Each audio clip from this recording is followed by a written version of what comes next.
Que savez-vous de la solitude? En avez-vous peur ou au contraire, la désirez-vous? Si la deuxième affirmation est vraie, alors réfléchissez encore, car les désirs ont tendance à se réaliser. En ce moment même, un objet se trouve incroyablement loin de la Terre. En 1977, il a quitté notre planète et connaît désormais tout de la solitude. Et c'est tout. À ce jour, la sonde est l'objet fabriqué par l'homme le plus éloigné. Personne n'est jamais allé aussi loin dans l'espace, mais à l'échelle de l'univers, voyager vient à peine de quitter le seuil de la maison. En effet, les distances incroyables qu'il lui reste à parcourir ne sont rien comparées aux maigres 47 années de vol. Qu'aurions-nous vu si les caméras de la sonde étaient restées allumées? Quel terrible secret aurions-nous pu percer? Pour commencer, rappelons-nous comment tout a commencé. La sonde n'a pas été nommée par hasard, ce qui signifie en traduction « le vagabond ». Errer éternellement dans les recoins morts de l'espace, voilà le triste destin de cet appareil. À l'origine, la mission de la sonde spatiale automatique consistait à étudier Jupiter et Saturne. Et en effet, c'est bien elle qui, la première, a pris des images suffisamment détaillées de ces corps célestes et de leurs satellites. Mais par la suite, compte tenu de l'excellent fonctionnement des instruments à bord de la sonde, il a été décidé d'élargir la mission. Ainsi, elle est allée plus loin. Elle a progressivement dépassé l'orbite de Neptune, située à 30 unités astronomiques du Soleil. La sonde s'est précipitée dans l'obscurité de l'inconnu vers la ceinture de Kuiper et les limites de l'héliosphère qu'elle a franchies avec succès à l'été 2012. En tout cas, c'est ce que montrent les données des instruments. Vous serez surpris, mais pour atteindre la frontière conventionnelle du système solaire, même à une vitesse aussi incroyable, il a fallu 35 ans à l'appareil. Actuellement, on se situe dans un environnement à la densité électronique typique de l'espace interstellaire. Grâce à cela, nous pouvons entendre le bourdonnement lugubre émis par ce monde étranger. Bien sûr, la sonde a transmis cette information dans une bande de fréquences étroite, mais les scientifiques ont transformé le signal dans une gamme audible par l'homme afin que nous puissions constater à quel point l'espace profond sonne monotone et menaçant.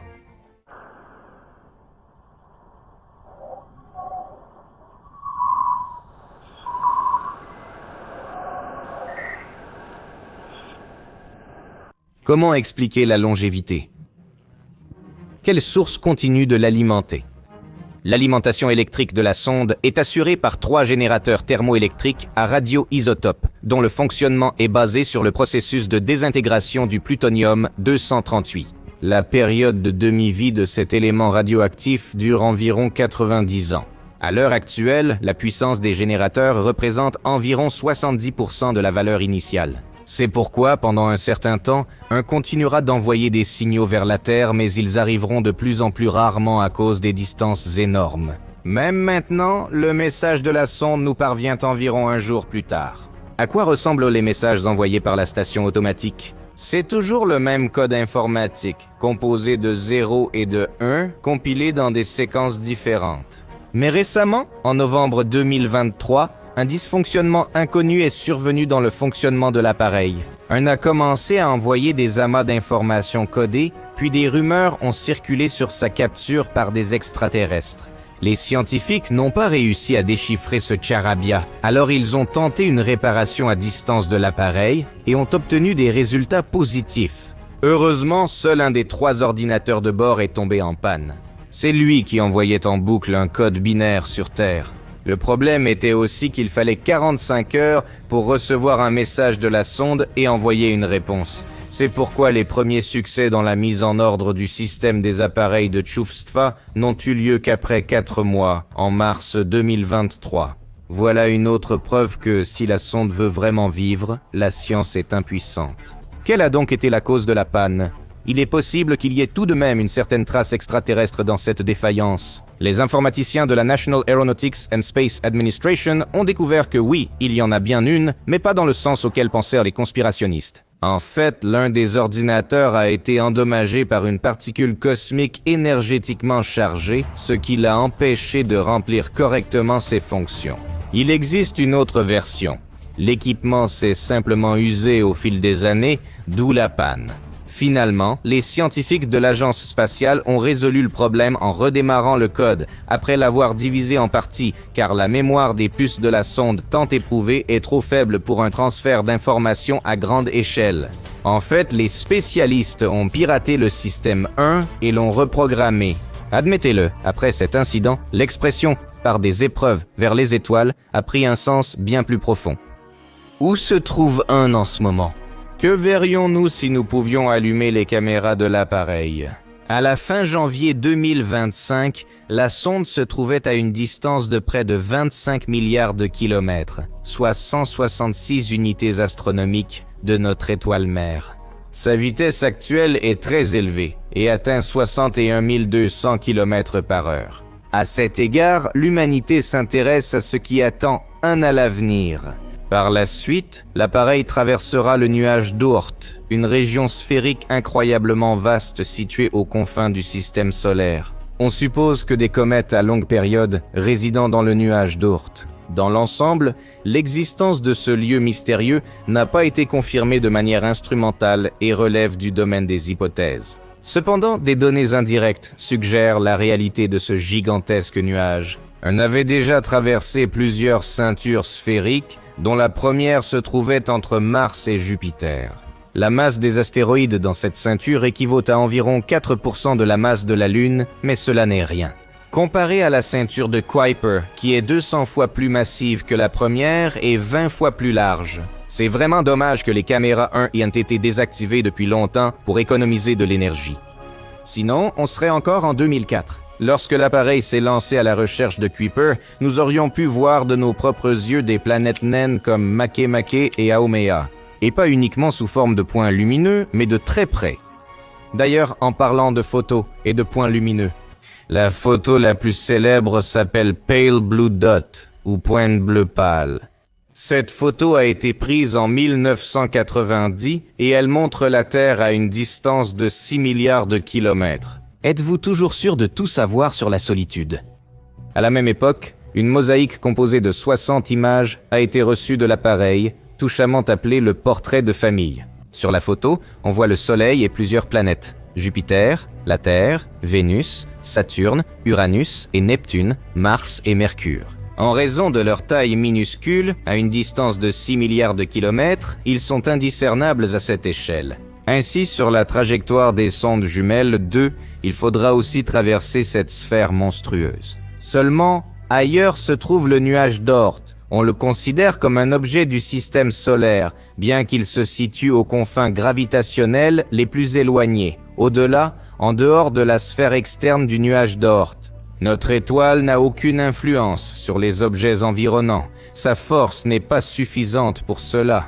Combien de temps faudrait-il à un objet pour traverser le nuage d'Oort de part en part? Au minimum 30 millénaires. Réfléchissez seulement à ce chiffre incroyable. Pour atteindre seulement la limite interne du nuage d'Oort, il faudrait actuellement 3 siècles à un objet se déplaçant à 17 km par seconde. Après cela, il devient tout à fait clair que, dans un avenir proche, l'humanité ne peut pas rêver de vols interstellaires. Cependant, que nous apporte cette information, à part exciter notre imagination? Après tout, on ne sait pas ce qui peut arriver à un appareil dans un endroit aussi dangereux. En fait, le nuage d'Oort est considéré comme la source des comètes qui entrent parfois en collision avec notre planète. Certains astrophysiciens estiment que de tels événements catastrophiques sont directement liés à la périodicité des extinctions massives des écosystèmes terrestres. Mais ce n'est pas tout ce que les scientifiques savent sur le nuage d'Oort, ou du moins essaient de deviner. Quels objets étonnants se trouvent peut-être à sa frontière intérieure? Tout d'abord, il pourrait y avoir une géante gazeuse appelée Tyché, nommée d'après la déesse grecque de la chance en 2016. Konstantin Batygin et Michael Brown, astronomes de l'Institut de technologie de Californie, ont confirmé la validité de l'hypothèse de l'existence de Tyché grâce à une simulation informatique basée sur le mouvement des petits corps célestes au-delà de l'orbite de Pluton. Est-ce que quelqu'un finira par observer cet astre et confirmer cette hypothèse à 100%?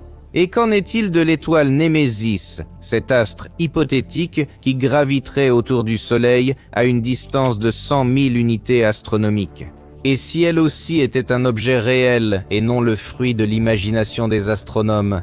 L'étoile Némésis est également souvent associée à des périodes régulières d'extinction massive d'espèces biologiques sur notre planète. Les astrobiologistes estiment que de tels événements se produisent environ tous les 26 millions d'années et que cet astre en est responsable. Mais comment? Les partisans de cette hypothèse affirment qu'à l'approche de Némésis du Soleil, les orbites des comètes du nuage de Oort sont perturbées, ce qui les amène à pénétrer dans le système solaire interne, et certaines d'entre elles finissent par entrer en collision avec la Terre. Il n'est pas surprenant que Némésis soit surnommée l'étoile de la mort. Pourtant, le nuage de Oort ne limite pas les ambitions de voyage. Bien sûr que non. Si l'appareil parvient à sortir de cette zone dangereuse et totalement inexplorée, la sonde devra alors entreprendre un très long voyage en direction de la constellation de la Girafe. Il faudra des dizaines de milliers d'années pour atteindre Gliese 445 situé dans la constellation mentionnée. Si l'appareil parvient tout de même à atteindre cet objectif, il passera assez loin de celui-ci, à une distance d'1,6 années-lumière. Et pourtant, si les caméras étaient dirigées vers l'étoile Gliese, elle apparaîtrait ainsi à travers les objectifs de Voyager 1. De plus, on suppose que dans la zone habitable de cet astre, il pourrait y avoir des planètes où la vie existe. Les scientifiques formulent ces hypothèses bien que Gliese 445 émette des rayons X. Après cela, l'appareil se dirigera vers la constellation du Serpentaire, et par la suite, il est fort probable que la sonde soit condamnée à errer éternellement dans la Voie lactée. Une chose est certaine, aucune gravité ne pourra plus attirer Voyager 1 dans l'espace proche du Soleil, il ne reviendra jamais sur Terre. Il est intéressant de se demander ce que, hormis l'étoile Gliese 445, l'appareil errant pourra encore observer dans la constellation de la Girafe. Y a-t-il là-bas des objets inhabituels à étudier? Gliese 445 appartient à la séquence principale et c'est une naine rouge, mais ce n'est pas le seul objet dans cette constellation. On y trouve aussi des supergéantes bleues, des étoiles doubles et même des galaxies spirales, comme la 2403. Parmi les objets inhabituels, il faut mentionner la cascade de Campbell. C'est un astérisme sous la forme d'une longue chaîne composée de 20 étoiles, que l'on peut observer avec de très puissantes jumelles. Imaginez seulement, il y a une chance de voir quelque chose de tout cela avec vos propres caméras. Quoi qu'il en soit, plus les sondes jumelles s'éloignent, plus les informations qu'elles transmettent à la Terre deviennent précieuses. En effet, personne vivant sur notre planète n'a jamais été dans ces endroits. Même si nous ne voyons pas ce qui entoure en ce moment, les scientifiques peuvent tout de même, grâce aux données déchiffrées, se faire une idée des conditions dans ces lieux lointains et inexplorés. En résumé, la communauté mondiale et nous devons surveiller de près le vol de l'appareil et ses transmissions périodiques. Si vous souhaitez proposer votre vision du voyage futur de Voyager 1, notamment en ce qui concerne les difficultés et obstacles possibles qu'il pourrait rencontrer sur sa route, partagez vos hypothèses dans les commentaires.